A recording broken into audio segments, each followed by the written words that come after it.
নমস্কার বন্ধুরা, আদর্শ গৃহস্থ আশ্রমের আরেকটি নতুন পর্বে সকলকে স্বাগত জানাই।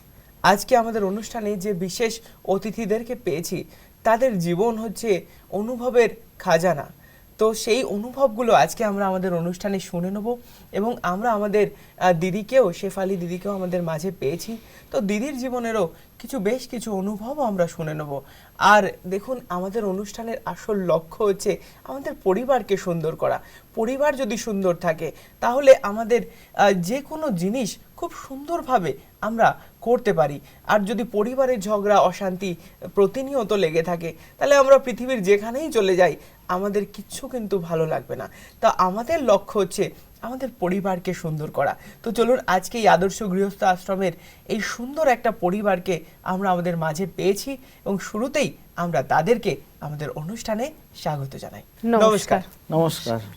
আমাদের স্টুডিওতে আসার জন্য আপনাদেরকে অনেক অনেক স্বাগত এবং অভ্যর্থনা। দাদা, প্রথমে আপনার কাছে আসবো, আপনার নাম, কোথা থেকে আসছেন, আর আপনি পেশাগতভাবে কি করেন? আমার শরীরের নাম হচ্ছে সমীর দাস। পেশাদারি করি, একটা বিজনেস আছে আমার, মানে রয়্যাল স্টেট।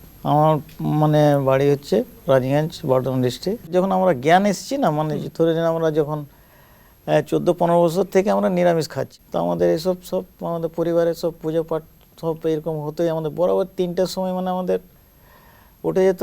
আমাদের বৌদি যা ছিল না, মানে কি মায়ের পাঠটা পুরো নিয়েছে। মা যেভাবে মানে ভোরবেলাতে উঠে এই মন্দির সেই মন্দির, এখানে পূজা সেখানে পুজো, আজ চুল কাটতে নাই, দাড়ি কাটতে নাই, আজ মানে হ্যাঁ, এত ভক্তি ছিল।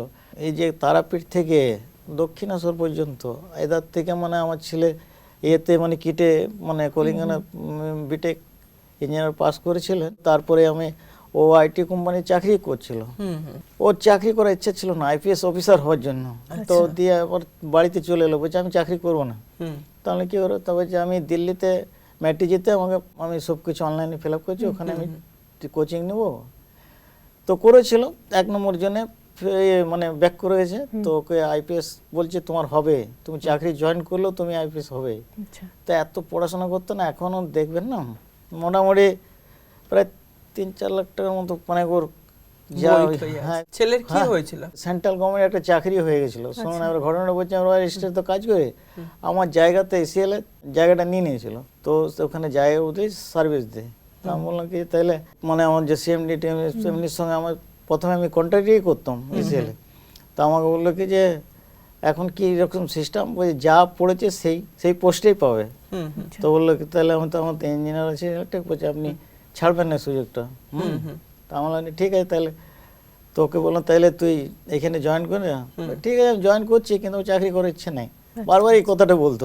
ওর হয়ে গেছিল চাকরি, মানে ফেব্রুয়ারিতে ওর মানে হতো মেডিকেল। আচ্ছা। তারপরে হঠাৎ এরকম অ্যাক্সিডেন্ট হয়ে যায়। তো ও বললো কি যে মোটর সাইকেলে হয়েছে।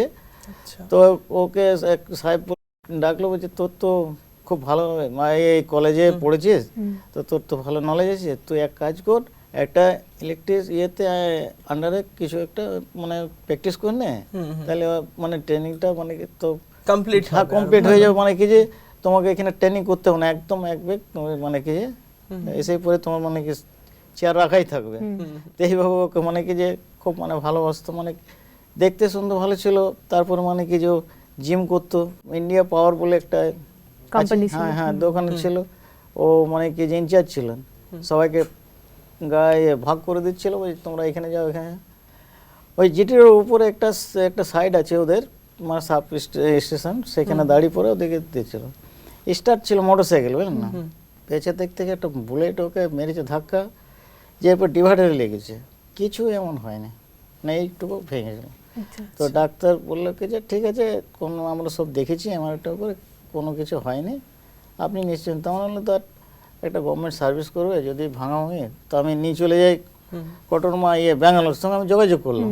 সেই দিনে কি হলো না, কমার্সের পর্যন্ত আমার অন্ডালে প্ল্যান পেলাম না। তো বললো কি যে সেই দিনই আমি নিয়ে চলে গেলে তো বাস ঠিকই হতো। তো ডাক্তার বলছে এত দূরে চিন্তা করবেন না, আপনি মানে কি যে এখানে করুন, কোনো অসুবিধা নেই। থাকলে দিয়ে হঠাৎ বললো যে রাত্রেবেলা 1টার সময় বলছে কি যে অক্সিজেন ফেল করছে।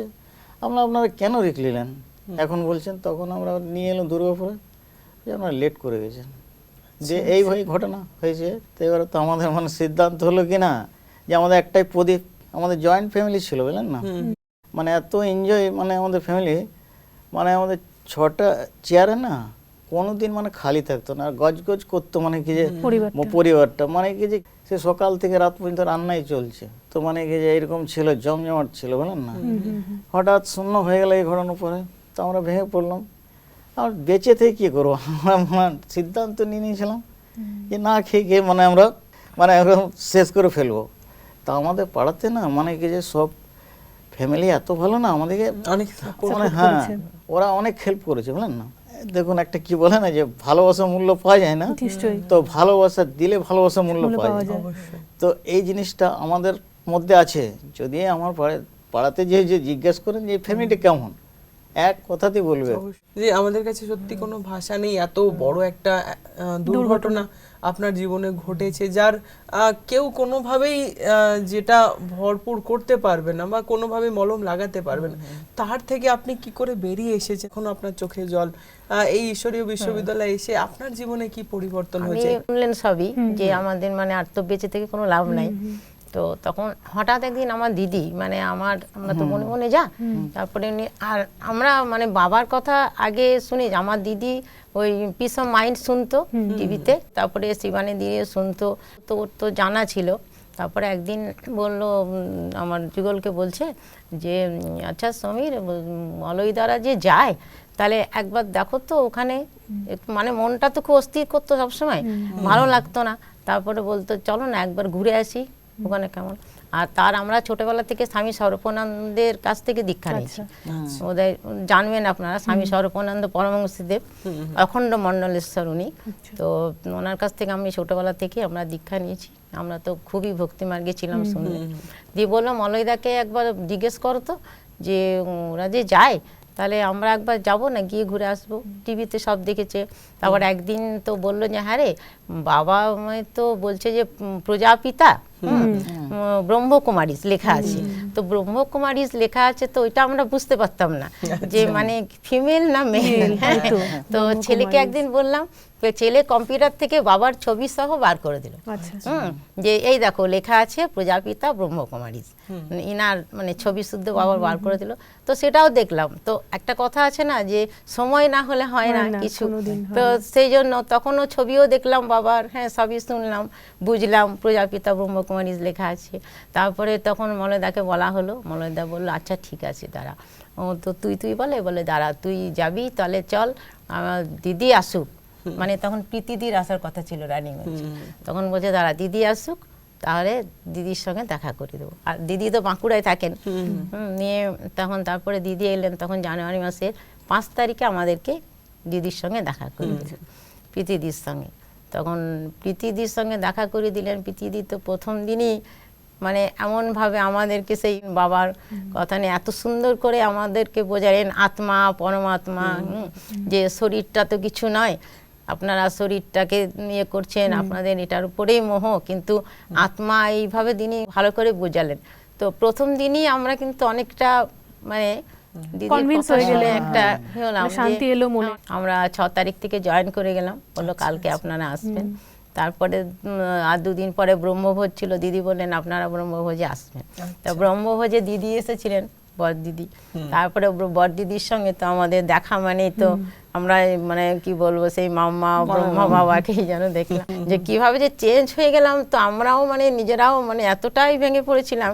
আর তখন থেকে তারপর থেকে সেই মানে মুরুলি 7 দিনের কোর্স। দিদি এই যে এটা কি করে সম্ভব হচ্ছে যে এরকম একটা জ্ঞান নিয়ে জীবনের এত বড় একটা ধাক্কা ওনারা সামলাচ্ছেন? আমাদের জীবনে প্রত্যেকেরই কোথাও না কোথাও একটা খালি জায়গা থেকে থাকে, আর এনাদের তো একটা এত বড় খালি জায়গা। কি করে সম্ভব এই রাজযোগের দ্বারা, এই জ্ঞানের দ্বারা আমরা নিজেদের খালিটাকে আবার ভরে নিই? ভেতর থেকে ওনারা অনেকটাই মানে ভেঙে পড়েছিলেন। তখন জ্ঞান শোনানোর মতো অবস্থায় ওনারা ছিলেন না, যে বসবেন একটা একটা করে লেসন করবেন, ক্লাস করবেন, সেরকম না। আর আমরা সেভাবেও ওনাদের সাথে মিট করিনি। তো আগে থেকেই মানে যে দাদা ওনাদের সম্বন্ধে পরিচয় করালেন, যে বললেন যে একটু দৃষ্টি দেবেন, একটু কথা বলবেন ওদের সাথে, ঠিক আছে। আর আপনারা সবাই বুঝতে পারছেন যে এদের পুরো পরিবারের একটি মাত্র সন্তান, সেই কুলের প্রদীপ একটিই ছিল, তা সে চলে গেছে। সেই জন্য সেই সিচুয়েশনটাকে মানে খুব সামলাতে আমাদের একটু সময় লেগেছে। তো ওনাদের মানে একটু করেই শোনাতাম, দৃষ্টি দিলাম বা বাবার ভাইব্রেশন দিলাম, যে বাবার কাছে অনুভবটা করানোর চেষ্টা করলাম, কিছু বলার আগে কিছু অনুভব করানোর চেষ্টা করলাম যে বাবা এরা তো তোমার ঘরেই এসছে, আর এরা তো মানে স্থূল কোনো জিনিসের প্রাপ্তির জন্য আসেনি যে মনের শান্তি চাই বা আমাদের পরিবারের সুখ ফিরে আসুক, তা তো না। হৃদয়টা এদের ভেঙে গেছিল সেই সময়, সব হারিয়ে এসেছে। হ্যাঁ সেই সময় ওদেরকে একটুখানি ওদের পাশে দাঁড়ানো, মেন্টাল কোঅপারেশন করা, আর সেইটা আমরা সেন্টারে সব বোনেরা মিলে করেছি। আচ্ছা, খুব সুন্দর। যেটা ওনাদেরকে একটা আপন মনে হয়েছিল যে আমাদের কেউ অন্তত আছে, এটা নিশ্চয়ই। ওটা ওনারা ফিল করলেন। খালি জায়গাটা ভরে। তারপরে আস্তে আস্তে জ্ঞানটাকে বুঝলেন। দাদা আপনি কি করে, মানে আপনার কি মনে হলো সেন্টারে গিয়ে, কি পূর্ণতা না, আপনি পেলেন? শোনো, আমি না এই আশ্রমে জড়িত ছিলাম, রামকৃষ্ণ বেলুর মঠে আমি থেকেছি 7 দিন 8 দিন 10 দিন। তো মহারাজদের কাছে শুনতাম তো যে মেডিটেশনের মাধ্যমে ঈশ্বরকে পাওয়া যায়। তো মেডিটেশনটা কোথায় পাওয়া যাবে, এই চিন্তাটা ছিল। আমরা দেখছি কেউ বলছে যে তিরুপতি বালাজির ওখানে খুব ভালো নাকি, খুব জাগ্রত, আমরা ওখানেও যেতাম। তারপরে বলতো কি যে দক্ষিণেশ্বরে গেলে এখানে মানে কি যা মনস্কামনা তাহলে থাকে, এখানে হ্যাঁ বাস সেই- এইটা ভালো না ওটা ভালো, এইভাবে না আমরা তো এখানে কি ভালো দেখলেন তো যাতে এখানে শুনুন কেন, এবারে ধরুন মানে কি যে মেডিটেশনটা এটা শুনতাম, কিন্তু মানে যে ঈশ্বরকে পাওয়া যায় মেডিটেশনের মাধ্যমে, যেটা মহারাজরা বলতেন, বিবেকানন্দর বাণী আমরা এমনি পড়েওছি, তাতে মানে কি যে তখন এসে পরে যেদিন মানে কি এই কথাগুলো বলা হয় না, তো দিদিরা না মানে কি বলবো না, মানে লোম দাঁড়িয়ে যাচ্ছে, মানে সম্পূর্ণ বলতে গেলে কিছু কমে যাচ্ছে, বুঝলেন না। তো দিদিরা এইভাবে এমন তো আমাদেরকে এমন করে বোঝালো না, তো সেদিনে না আমাদের মানে দিদিরা যে না আমাদের তো পরিবার সব ফিরে এসছে। একদিন প্রীতিদি যদি না থাকছে না, তো মনে হচ্ছে যে আমি কিছু হারাচ্ছি, দেখতে পাচ্ছি না। মানে সম্পাদি তারপরে আসছে, তারপর যখন সম্পাদি আমাদেরকে মানে ওই মায়ের মতো পাল্লা করতে শুরু করলো, হঠাৎ দিদি পৌঁছে গেল, মানে কি যে এত ভালো লাগলো না, বলছে আমি আছি সময়ের, কিছু তুমি চিন্তা করবে না। খুব সুন্দর, বুঝতে পারছি, খুব আবেগপ্রবণ মুহূর্ত। দুঃখ তো বলছি না, এটা মাতাজি আমার আপনাকে আনন্দ বেরোচ্ছে। মানে জানতে খুব ইচ্ছা যে করছে আমার- যে এই যে ঈশ্বরীয় জ্ঞান, সে কি খালি জায়গাটা এসে সন্তান রূপে ধারণ করেছে? এখনো তো অতটা জ্ঞান বা অতটা তো আমরা মানে তপস্যা করতে পারিনি অনুভব যে হয়েছে কি? ধরুন যে আমরা সব কিছু ভুলে যেতে পারবো, কিন্তু অবশ্যই, তবুও তো আমরা তো আছেই তো এখনো মহামায়া, মানুষ, হ্যাঁ। অতটা মানে আমাদের বডি যেভাবে আমাদের মানে একটা মা যেভাবে মানে আঁকড়িয়ে ধরে বাচ্চাকে। দিদি এই যে ভালোবাসা, যেই ভালোবাসাতে ওনাদের চোখে আজকে জল এসছে, ওনারা এত একটা খালি জায়গা থেকে আজকে একটা ভরপুরতার দিকে যাচ্ছে, তো এই ভালোবাসাটা কি সত্যি ঈশ্বরের কাছেই আপনারা পেয়েছেন? অবশ্যই মানুষের ভালোবাসা তো ওনারা পেয়েছেনই জীবনে অনেক, কিন্তু এই যে আমরা দিয়েছি বারবার ওনারা বলছেন, বাস্তবে এটা বাবাই দিয়েছেন। কিন্তু বাবা কিভাবে দেন? বাবা তার সন্তানের মধ্য দিয়েই দেন। ধরুন কেউ ক্লাস করাচ্ছে, সেই ক্লাস করানোর সময় সেটা একটা মানে স্নেহের রূপে, যেন যেরকম করে কাউকে মনে খুব কষ্ট হলে তাকে যেরকম করে বোঝায়, কষ্ট পেও না, দেখো ঈশ্বর তোমাকে দেখছেন, কত ভালোবাসছেন। তাহলে বাবাই কিন্তু দিচ্ছেন, বাবার জিনিসটাকেই ওনারা পেয়েছেন, কিন্তু মাধ্যম কোনো না কোনো ব্যক্তিকে হয়েছে। অবশ্যই খুব সুন্দর অনুভব। আজকে অনুষ্ঠানটা খুবই আবেগপ্রবণ, আর আপনাদের থেকে অনেক কিছু আমরা নতুন নতুন অনুভব আমরা জানতে পারলাম, বিশেষ করে দিদির কাছে অনেক কিছু আমরা শিখতে পারলাম। আর আমাদের অনুষ্ঠানে আসার জন্য আপনাদের সকলকে অনেক অসংখ্য ধন্যবাদ। ভালোবাসার জন্য এদিক ওদিক খুঁজি, পাই কি সত্যি করে?